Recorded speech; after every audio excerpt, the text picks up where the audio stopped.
So thanks, Todd. I'm really honored to be part of this open source initiative you've been doing. I think we've kind of worked together for like 4 or 5 years now, and I'm always amazed. The first time I heard about all things open, I could not attend, and then I've didn't miss any after that, and it's a wonderful conference. I'm so sorry that we don't meet in person this year, but I also completely understand, and really it would be just crazy to have a 5,000 people just discussing about their passion in open source in Raleigh. But that's in a nutshell my take on the conference. So I'm here to speak about Apache Spark, and specifically version 3. It's been released in June, not that long ago, and it's a major release in this ecosystem. And we'll go into that. So first, I'd like to take a few minutes just to introduce myself. So my name is JeanGeorges Perrin. So yeah, I've got this kind of very funky French name. I'm actually French, and in the US, most of the people call me JG because they don't want to suffer pronouncing my name, and it's totally okay. I'd like to say that I started software when I was 12 in 1983. My first big project, big data project, was in 1984, and that I started doing AI in 1994. And all that is actually true. But the time is when I actually started making money with that. That was a little bit after that, and I'm really passionate about software engineering, big data, and data in general. It doesn't have to be big, and AI more and more. Recently, we started a group called La French Tech in Raleigh Research Triangle.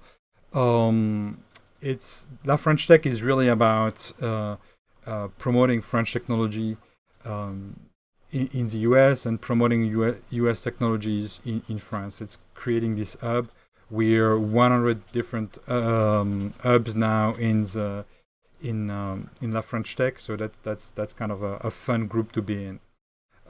One of my proudest achievement is to be an IBM champion. So I will concur with Todd saying that IBM rocks and has been always great for helping open source. And I've been champion for 12 years now. I've been one of the longest standing IBM champion, I think. So my Twitter handle is JG Perrin. That's my preferred way of interacting with people. I run a blog at jgp.ai. And actually, what pays the bills is I'm a senior solution architect for Advanced Auto Parts. So I hope that after this call, for all the people living in the US and in Canada, please go buy your auto parts, your windshield wipers, and everything at Advanced, because this is a great company to work for. I'm really excited about that and what we've got in plans, and I'll tell you more about that soon. That's my book, Spark in Action, the second edition. We did that. It took me 3 years to do it. I think it's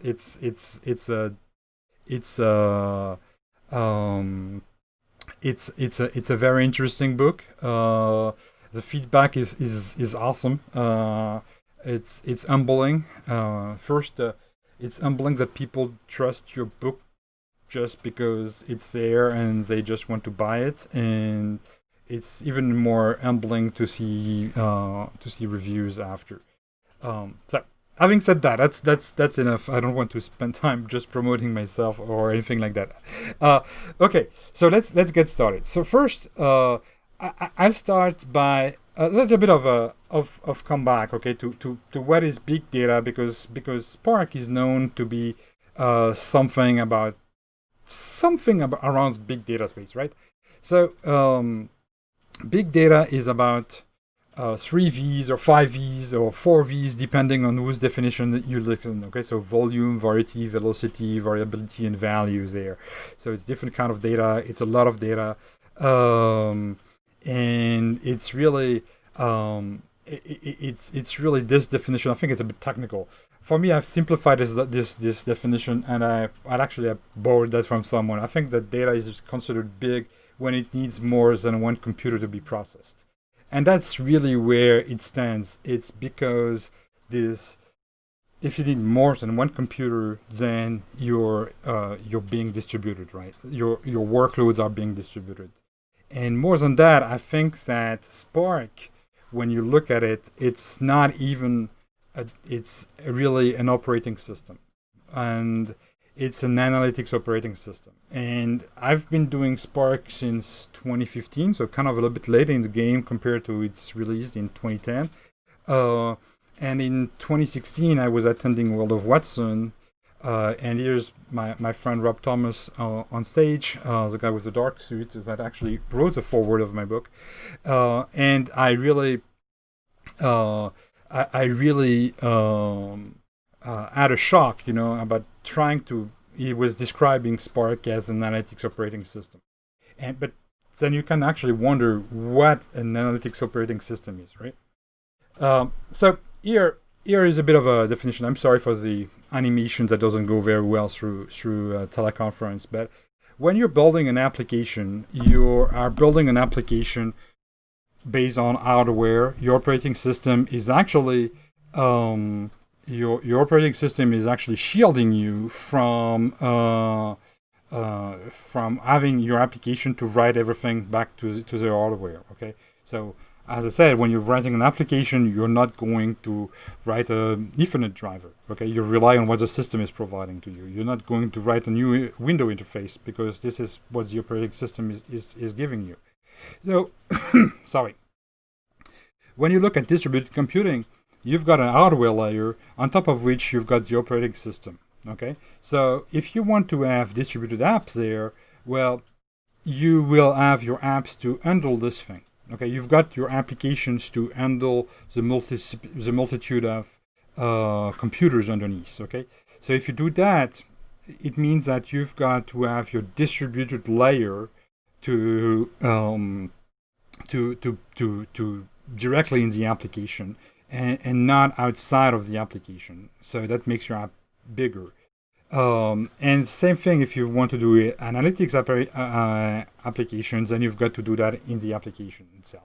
So I think that there was a room for another paradigm here. Okay, so you still have your hardware operating system, but instead of that, you can actually have your distributed operating system on top of that, and your analytics operating system on top of that, which means that when you're writing your apps, they are smaller by nature, and they can actually leverage all what the operating system is offering to you. Okay, so that's my understanding on the vision from Rob and IBM that I took from me, and this is what really is Spark. Okay, Spark is really both these layers of this analytics and distributing operating system.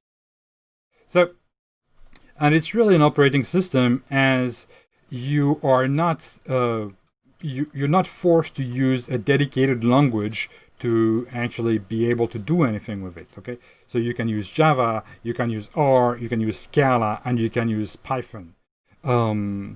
And I would say that it's probably a good thing to use Java and Python. Okay, before we dig a little bit more, I just want to go back and to illustrate the context in which we're evolving. Okay, so you've got data engineers and data scientists. For me, the engineer is really about the person that is building the application, that is making the data rock solid, that is delivering the data so that data scientists can start working on it. Okay, so when you're talking about a data pipeline, about data quality, eventually about data governance, that's for me on the engineering side of the world. When you're thinking about, hey, I'm going to find insights in your data, find the real value in your data.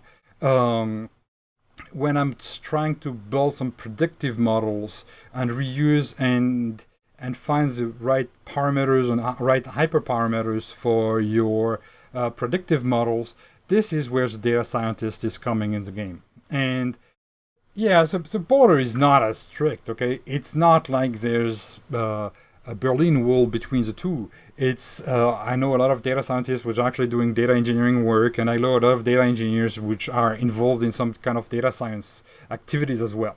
So, but it's a bit of a different paradigm, and the expectation from both are different. And why I'm saying that is because I think that the tools that both the data engineer and the data scientist are using are kind of different, okay?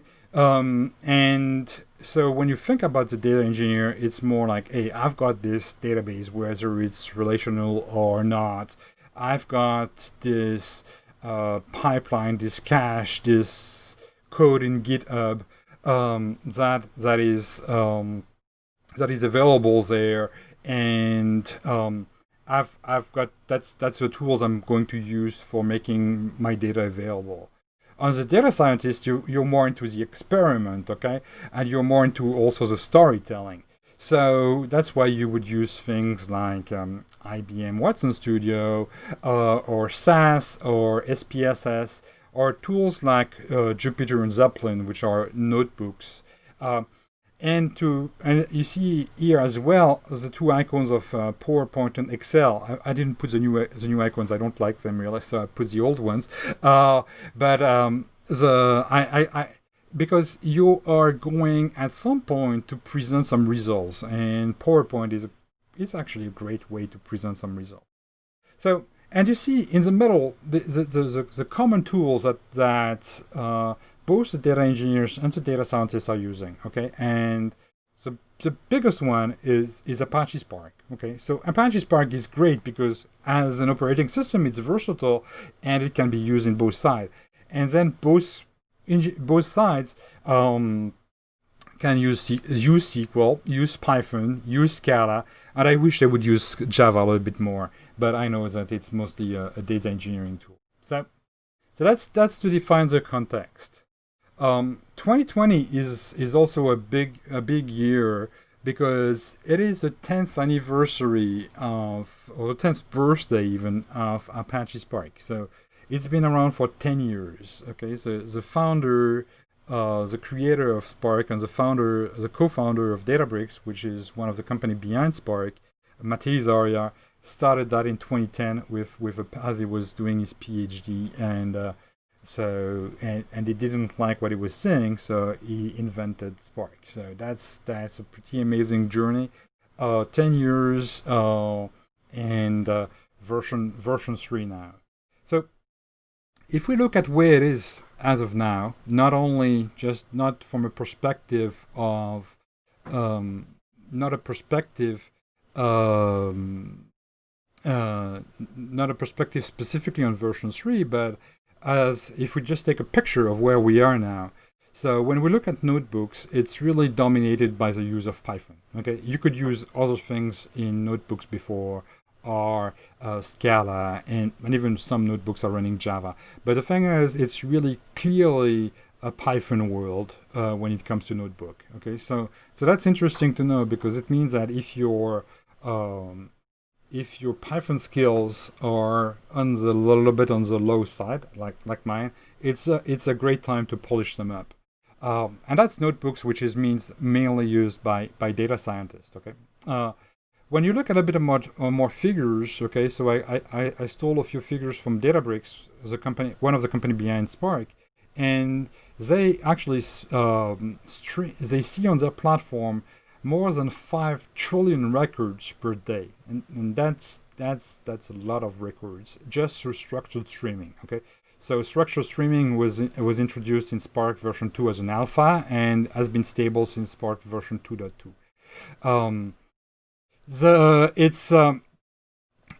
Whatever you're doing with Spark, 90% of the calls of the APIs are being kind of going back to SQL. Okay, so if you're very literate in SQL, Spark is great for that, and I would definitely confirm that SQL is a key player in the Spark space. It's not the only one, okay, but it's definitely there. And also the community has run benchmarks, so it's also amazing that to see that over the time Spark being adding more and more features, but the performance is also always being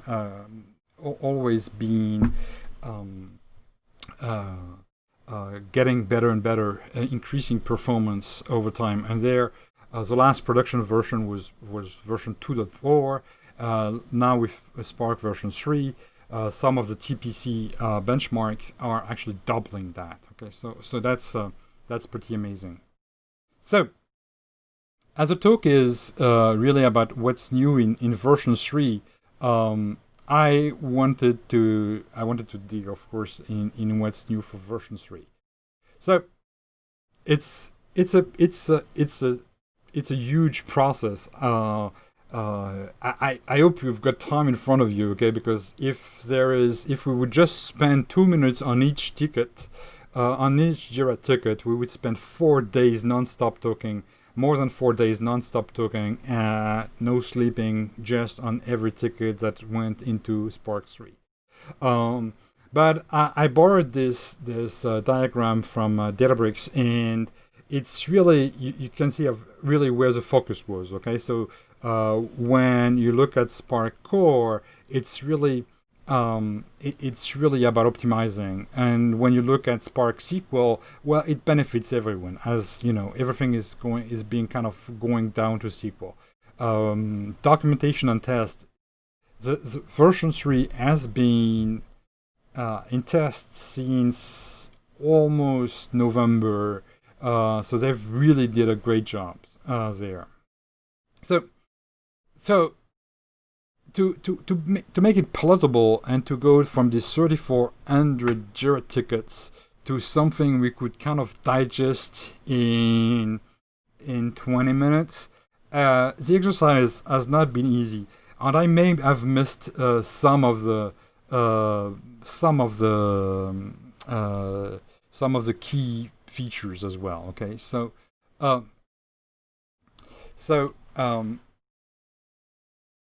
here are a few highlights in a nutshell. So I just looked at Python, SQL, on the core part of Spark. So Python, it's only Python v3. Okay, so Python v2 has been decommissioned, unsupported since January 1st of this year. I know that it's really difficult for a lot of people to get rid of their old Python version 2 code, but now Spark 3 is completely in line with Python v3. I think it's a great move because there was always a bit of confusion: which Python am I going to use? Which one got the more traction? So I think it's much better for all of us to see that. There's a better error handling. So a lot of the time when you were running Python, it ends up, everything it's Scala and Java under the scene when it comes to Spark. So a lot of the errors would come into things like a stack trace, ugly stack trace. So when you're a Java guy, when you're a Python person, you just definitely don't want to see Java exceptions just polluting your output. So that's a better error handling. I think that's great for that. And also koalas. So just a little bit about koalas. If you're a Python data scientist, you will probably use things like NumPy or Pandas. So that's the kind of the libraries and tools which are super popular for data scientists. Koalas is the implementation, the almost identical implementation of Pandas for Spark. So what it means is if you've got Panda code, you can actually run it on Spark with koalas. So koalas are not new, but they've managed to now go up to 80% of their API. So I think that's a great news as well for data scientists. SQL, lot of small details we'll see, but it's also a better ANSI SQL compliance. I, to be honest, I've been in data for a lot of time, and I've never seen that very exciting. But I think that it is for some people, so I put it here. In terms of core, what is really also very interesting is the optimizer is getting better through adaptive query execution, which enables query pruning and all the stuff. We'll just see a little bit of that. The Java version 11 support was, prior to that it was Java version 8, and also Spark is written in Scala. You don't need to learn Scala to use Spark. Okay, that's something for sure. But it's the engine itself is written in Scala, and they unified that on Scala version 2.12. And prior to that, there was a bit of, sometimes you had a cross compilation with Scala version 2.11, 2.10, etc. Now it's unified on 2.12, and I think that's also clarifying a lot of things. One of the impact of that is that there is actually no support for Elasticsearch right now. There was a driver that enables Spark to talk really efficiently with Elasticsearch, and this is not supported anymore because Elastic is a little late on their Scala 2.12 version of that driver. And also there is a fantastic feature, mostly for data scientists, is called Hydrogen. And the idea of Hydrogen is to tell the optimizer and the scheduler what is the kind of hardware and what kind of accelerator is available for your workloads. Okay, so what that means is you can ask Spark. Prior to that, you didn't know if you had a GPU, for example. So if you don't know if you've got a GPU accessible in your cluster, well, it's really annoying when you want to do model training, okay? Because you just send a workload somewhere. It might just go to a machine with no GPU, or you have to have all your machines with GPU, or you've got specific clusters with GPU and some with no GPU as well. So that's that was a little bit unnerving for data scientists, and I think this is something that is actually one of my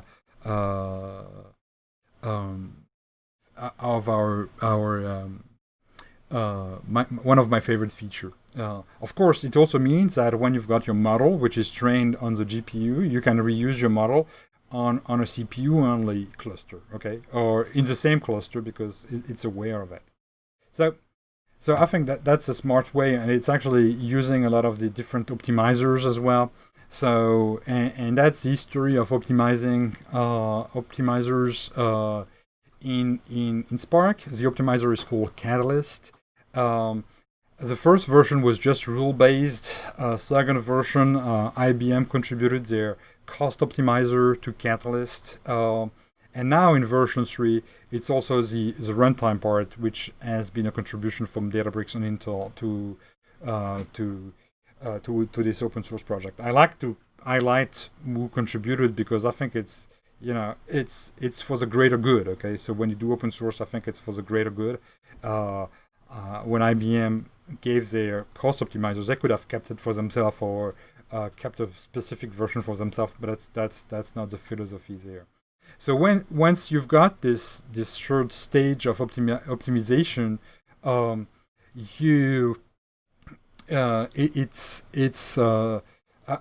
I'm sorry if you're new to Spark. This might just sounds like it's weird talking, but basically your data are cut into partitions. Okay, when you've got a cluster, you can imagine that your data is not on one machine, and even in one machine, it can actually be in several partitions. So based on that, this adaptive query execution will allow to repartition, which is basically the idea of coalescing automatically. It can also switch joint strategies. Okay, you can int some joint strategies, but it actually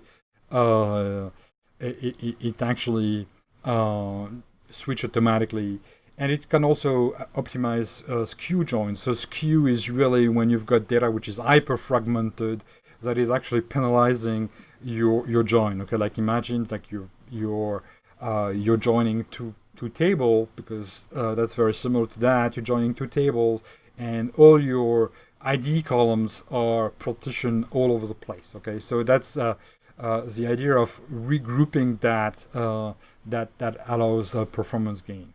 So as I promised code as well, this is how it actually works. Okay, so when I'm doing a join, and here I'm not using SQL, I'm using I'm using the data frame API, and the first thing is I am starting a session in the first part here, and as a configuration, I'm actually in the configuration I'm using actually this config line there, where you can specify to use that. Okay, and then that's it. You don't have to do anything else. I've tried it on very small data sets. It did not really improve, but it's really because it was small data sets, and that's of course not really helpful. But when you look at bigger data set, it makes a lot of sense. Okay, unfortunately, you cannot activate it for one query or not one query. It's for your entire session. Okay, so that's this config there. And if you look at GitHub, you can look in the chapter 12 of the book, and I actually added this new lab here, lab 302, that describes a little bit this kind of scenario. Okay. The static functions. So if you're familiar with Spark, you know that a lot of things are actually being done through static functions. A lot of your data transformation goes through static functions. I think that this is one of the greatest thing in Spark, and we are over 300 this function, so it's even getting a little bit difficult to find which one you want or not. They've added something like 30 in Spark 3, and so here's a list. They may sound a little bit cryptic or not of your common use, but that's also because things have, there's a lot of them that are already being done. So they just keep adding them. What we did also with Manning is this guide to static functions.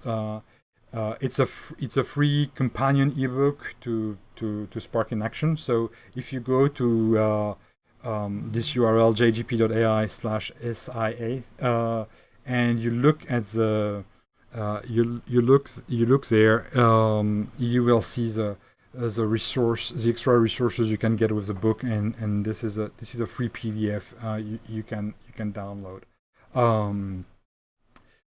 It's a work in progress, so things will keep being added to this book. So I think it's a rich complement to your Spark experience. As I said, SQL, for me, SQL has always been some kind of a soup. Okay, you put everything in there, and you just skew it a little bit, and then you get things. There's finally a reference guide. I couldn't believe that they never did a reference guide for Spark SQL. The URL is pretty complex, so that's why I put a short URL here. But it's finally there, similar to what you would find for PostgreSQL, for example. You can also have explain. Okay, so and explain used to be a little bit cryptic and kind of dumping the result, so now it's formatted. For some weird reason, in previous version of Spark, they were using some kind of other calendar, and now they've unified on the Java 8 standard. It might change. It might not change a lot of things for you, except if you're dealing with dates before 1582. So that's not really our common date range, but just worth knowing it. There's overflow check, which that's great because you don't always have the right overflow. The overflow you will have in Python or Java might not be the same as in SQL. So now there's a check for that, and there's also for this enhanced ANSI compatibility. There's a flag which is by default false. One of the thing I really am very sensitive to with Spark, and it's a big part of the book actually, is ingestion of data. Okay, so when you want to get data in your in Spark to be able to be processed, that's called the ingestion process.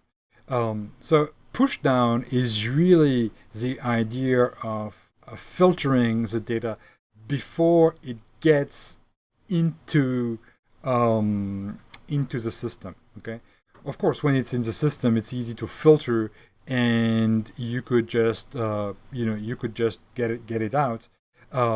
That's to avoid the workload and the time it takes and the memory it will use. You can push that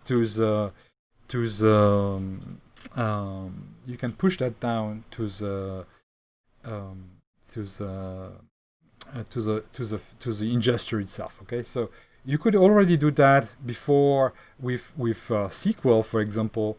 So here I just use a very simple SQL statement, and you can see here that this is where I'm actually ingesting, and I'm using my SQL query here. It's a little bit. I would recognize.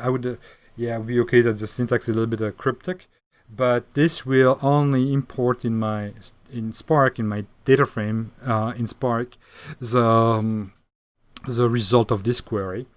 So that was there, but it could not do it before for any ingesters. Okay, so now if you look at CSV, you could do that as well. So here is a first very basic example from chapter 7, where you are importing a book CSV file, and you can see here that without the filter, I would ingest everything. And if I just add the filter line here, you could see that in my data frame, I only have my author ID to 1. Okay, so you're pushing down this filtering, so you don't have to bring everything into Spark. I think that's a very neat feature. So, of course, life is. We're going from a version 2 to a version 3. Okay, so yes, there are some migration tips, and yes, they are needed. There are so many of them that there's the link here is a migration guide. You've got to look at it. You really have to look at it.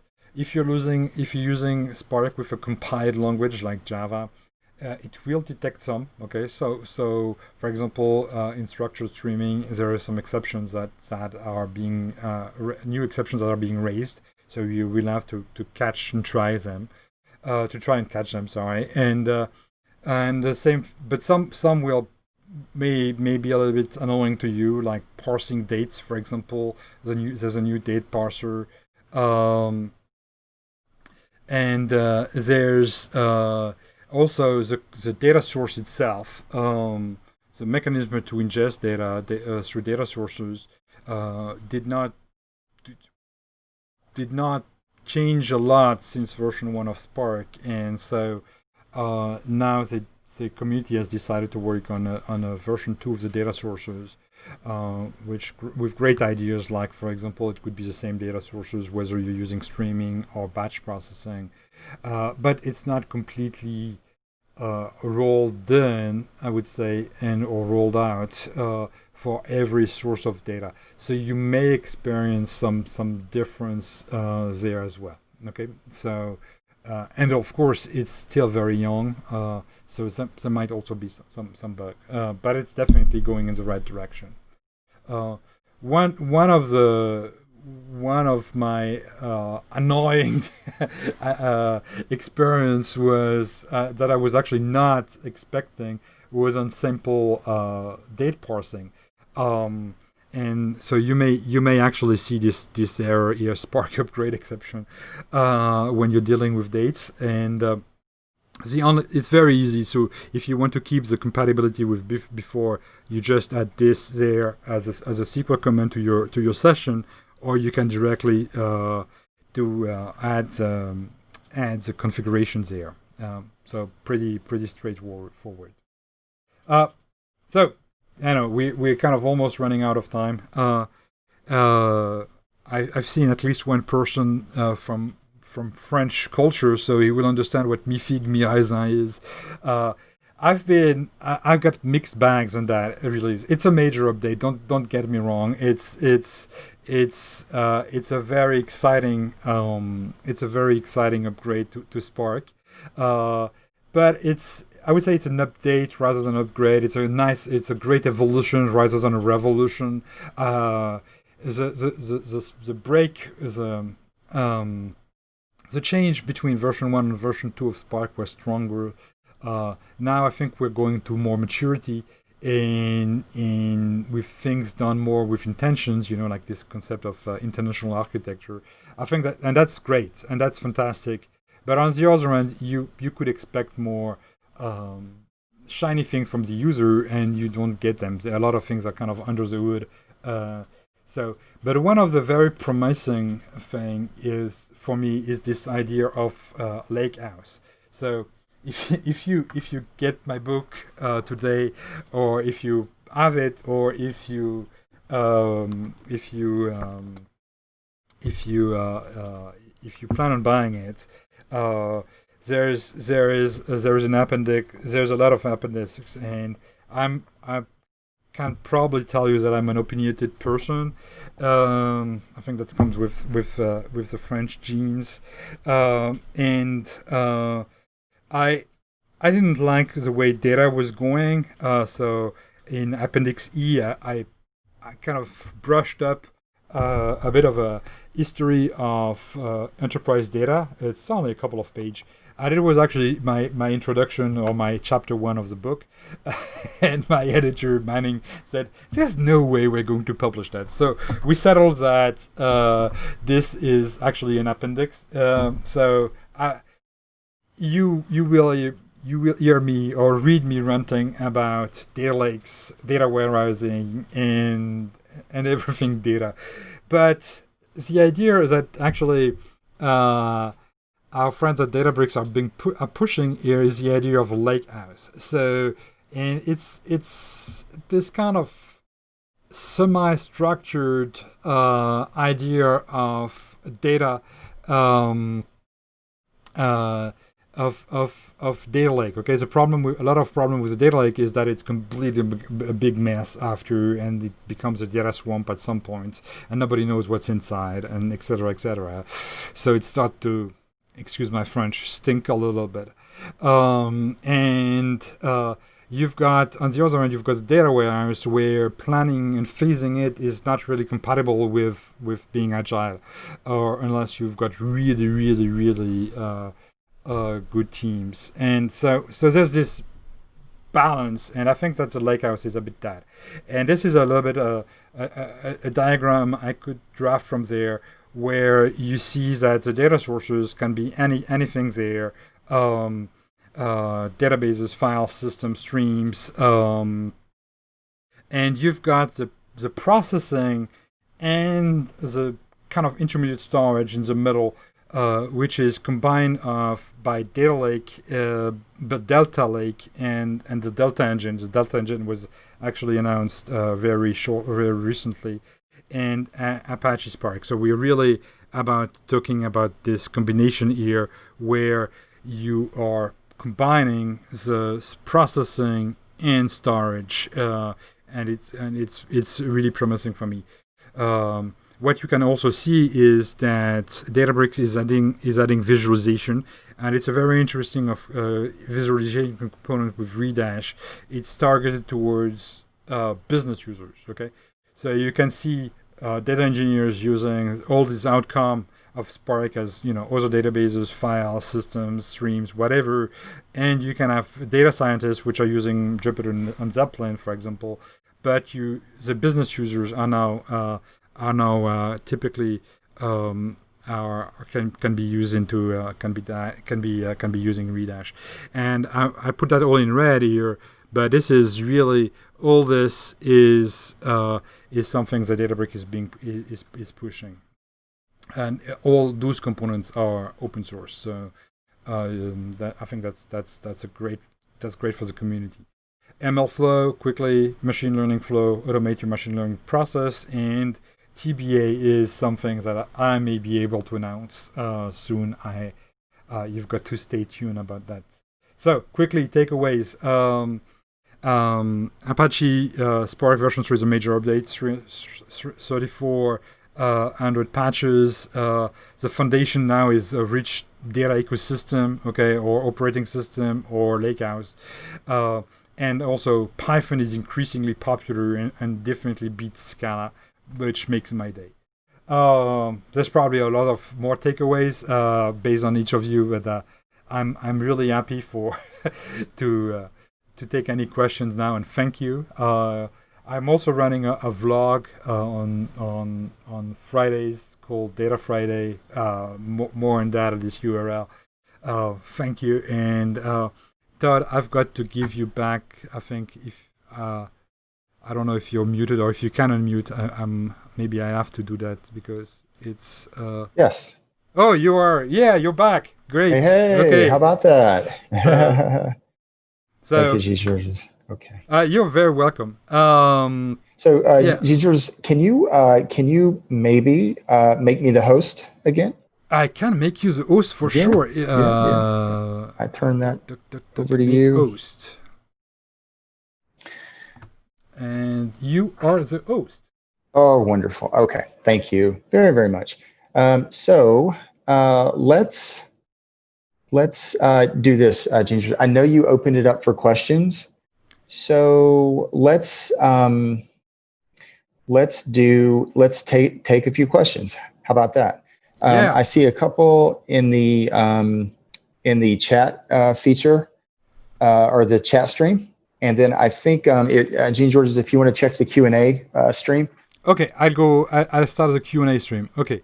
That's an easy one from Nancy. Yes, this presentation will be recorded. It is recorded, and you can listen to it all over again and again and again. And I'm really happy to talk to you more even about that. If you there's going to be more presentation about that kind of stuff as well. Sorry, Dilip. Dilip is well. Thank you for saying it's a great session. And you were also expected a word or two about Kubernetes report. Yes, my bad. You see, that's a problem with having to pick among these 3,400 new features.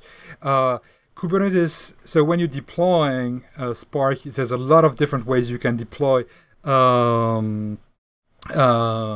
You can deploy Spark, and when you think about deploying on a cluster, Kubernetes seems to ring bells to a lot of people.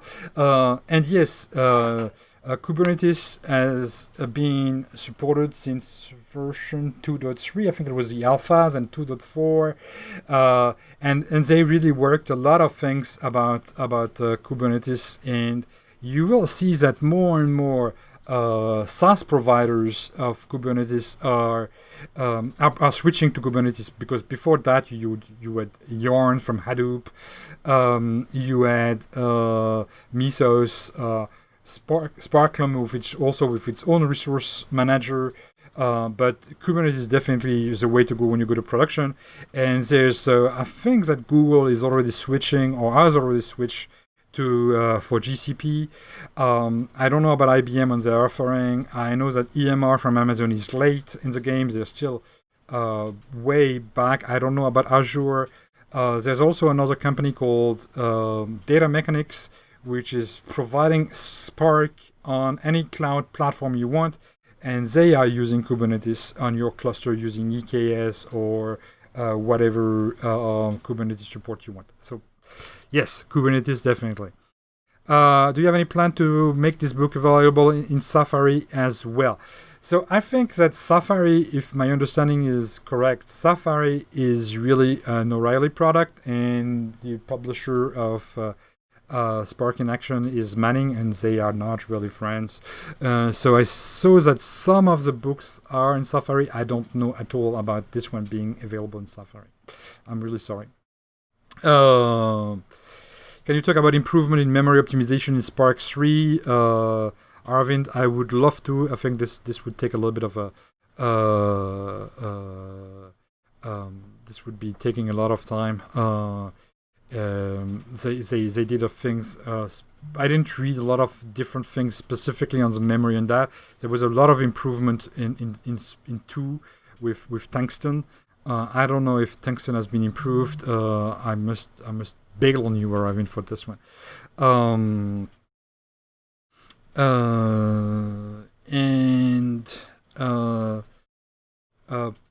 So Arvind, another one. Why Python is gaining more popularity than Scala? Since Scala is JVM based and more efficient, and compile time, safety, and testing is easier in Scala than Python.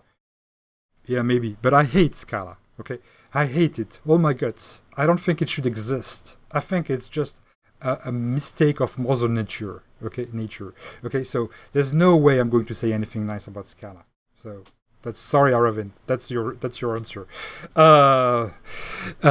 With hydrogen, will the ML training work in a distributed manner or on GPUs? Also, I'm assuming hydrogen is limited to Spark ML.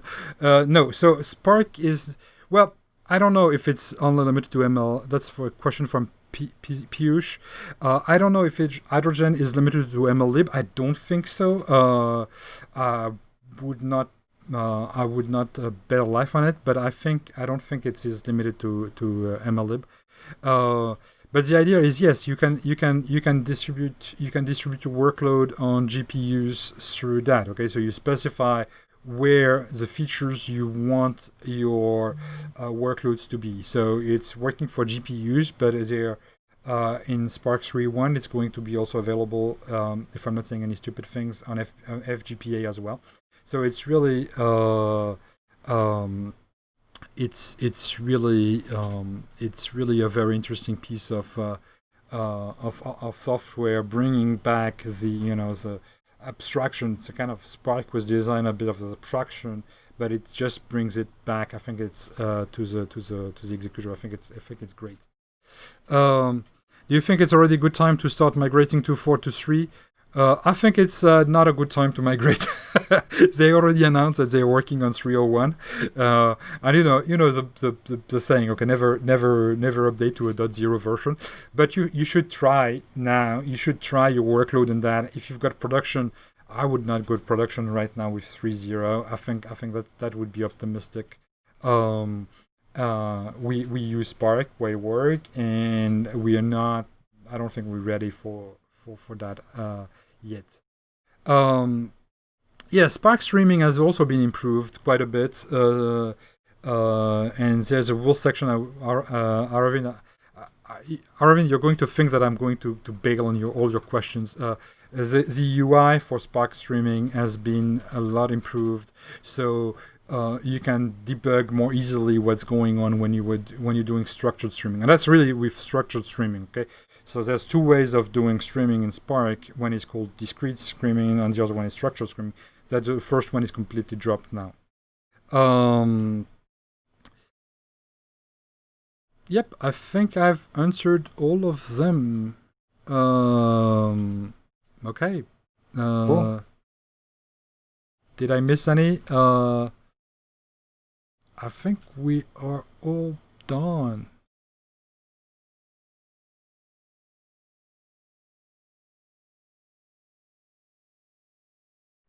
Nice. Yeah. I just see a question from Marianne. When you speak of ecosystem, can big data be considering into ecosystems like water-based animals versus land-based? So On this one, yeah, I think what I consider an ecosystem in IT is really about it's really about components that live well together. Okay, like when you compare to a living ecosystem where you've got, well, okay, it's not always they live all together, but they have a purpose together. Okay, even if some eats the other ones, but I think here it's more like they are living together to provide more value. Okay, so like 1+1 = 3, rather than just 1+1 equals basically 2.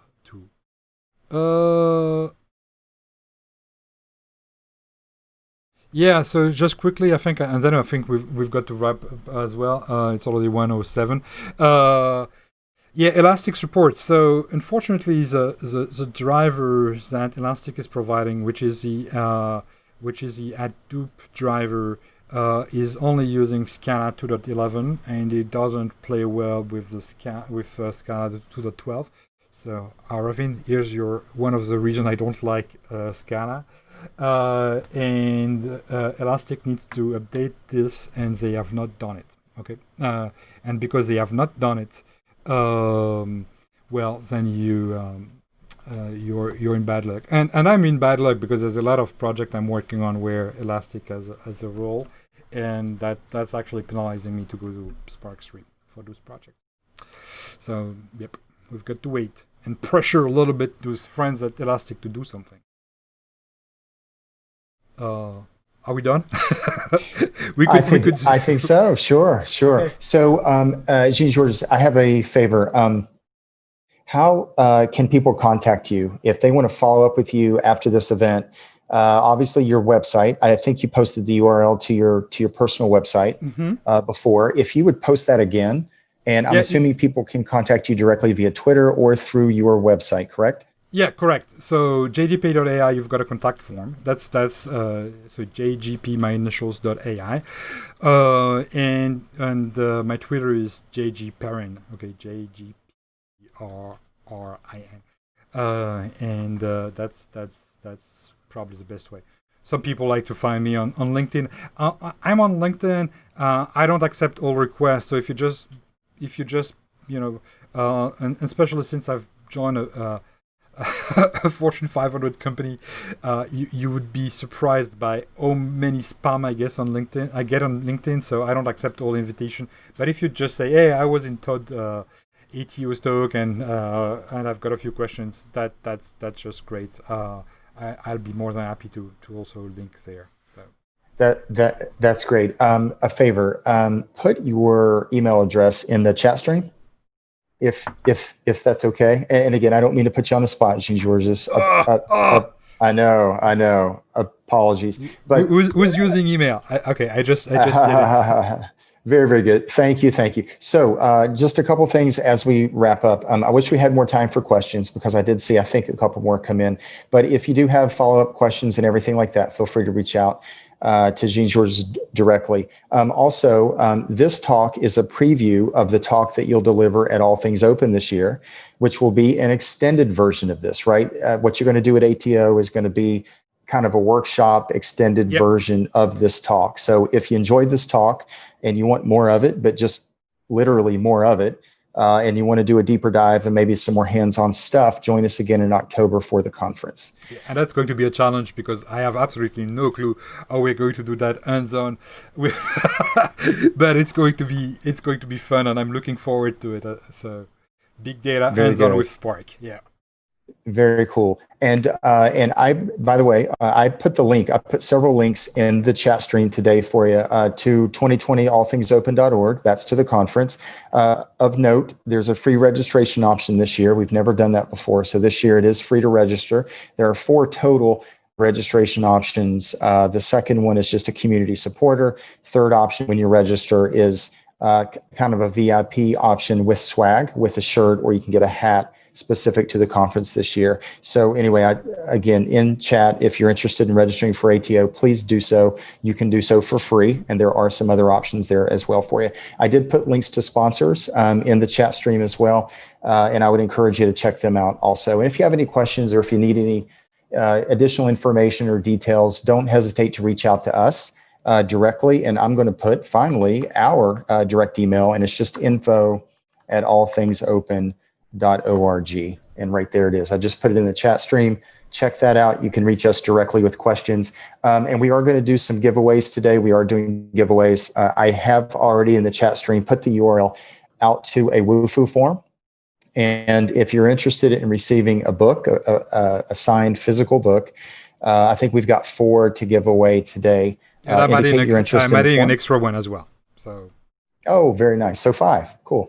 We'll kind of round it up to 5. And then if you're interested in a hat or a shirt, which I'm wearing both today, please indicate that in the form. We'll go through all the submissions and responses, and we'll get back to you quickly. But I've got 111. So we went about, 70 minutes or so. We went over just a little bit. We always want to respect your time, so I apologize for going over. Again, user error, technical difficulties on extending permission to JeanGeorges to share a screen. That was on me, 100% guilty there.